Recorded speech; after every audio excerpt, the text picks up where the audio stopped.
सबको जय मसीह की। मैं जसपाल हूँ। आज मैं आप लोगों के सामने परमेश्वर का वचन लेके उपस्थित हुआ हूँ। मेरा आज का विषय है प्रेरितों के काम अध्याय 10 वचन 31 में जब कुरनेलियस प्रार्थना कर रहा होता है तो परमेश्वर का स्वर्गदूत आके उसको कहता है कि हे कुरनेलियस, तेरी प्रार्थना सुन ली गई है। हाँ, परमेश्वर हमारी प्रार्थना को सुनता है।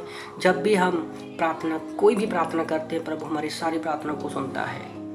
परमेश्वर हमारी उन प्रार्थना को उत्तर देता है जो भी हम वचन के द्वारा उनसे मांगते हैं, विश्वास से हम लोग मांगते हैं। इसी तरह से एक वचन और लिखा है लूका की किताब अध्याय 1 वचन 13 के अनुसार, जब जकरिया प्रार्थना कर रहा होता है काफ़ी सालों से, तो उसकी पत्नी को बच्चा नहीं होता, पर जब वो मंदिर में जाता है प्रार्थना करता है तो उसी समय स्वर्गदूत आके उसको सेम कहता है कि हे जकरिया, तू भयभीत ना हो, तेरी प्रार्थना सुन ली गई है। तेरी पत्नी गर्भवती होगी और बच्चा जन्मेगी तो उसका नाम यूहन्ना रखना।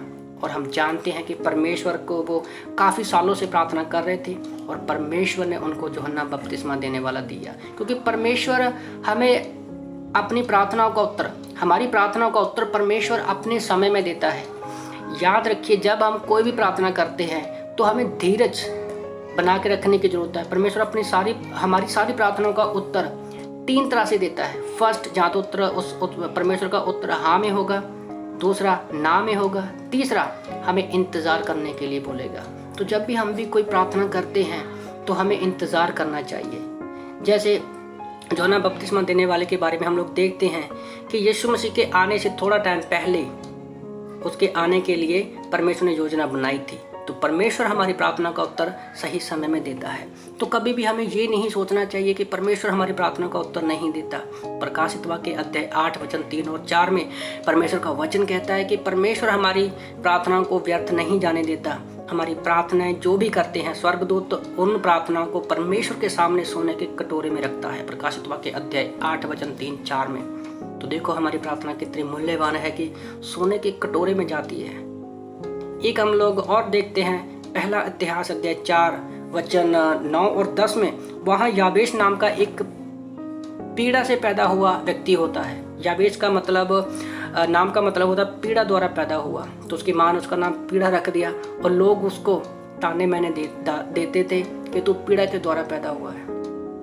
तो उसने परमेश्वर के आगे प्रार्थना की। उसने कहा, भला होता तू मुझे आशीष देता। पहला इतिहास अध्याय 4 वचन 9 और 10 में लिखा है कि भला होता तू मुझे आशीष देता, मेरा देश बढ़ाता, तेरा हाथ मेरे साथ रहता और तू मुझे बुराई से ऐसा बचा रखता कि मैं पीड़ित ना होता।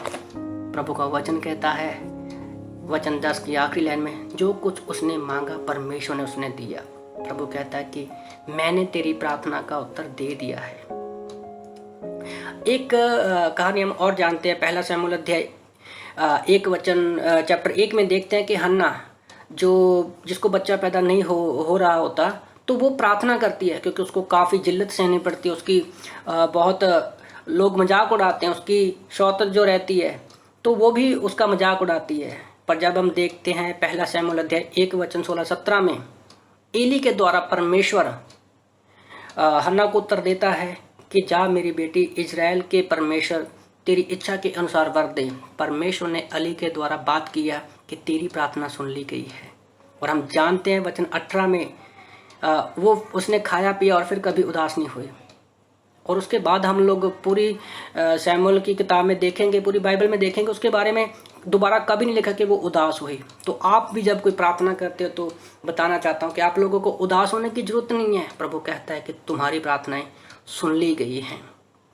तो आप जब भी कोई प्रार्थना करते हो, घबराने की जरूरत नहीं है। हमें बस धैर्य बना के रखना है कि परमेश्वर जो काम शुरू किया उसे पूरा भी करेगा।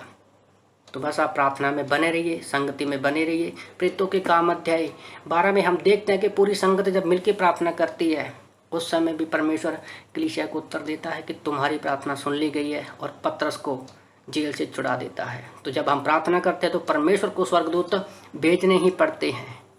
तो इन वचनों के द्वारा प्रभु आप सबको आशीष दे। आमीन।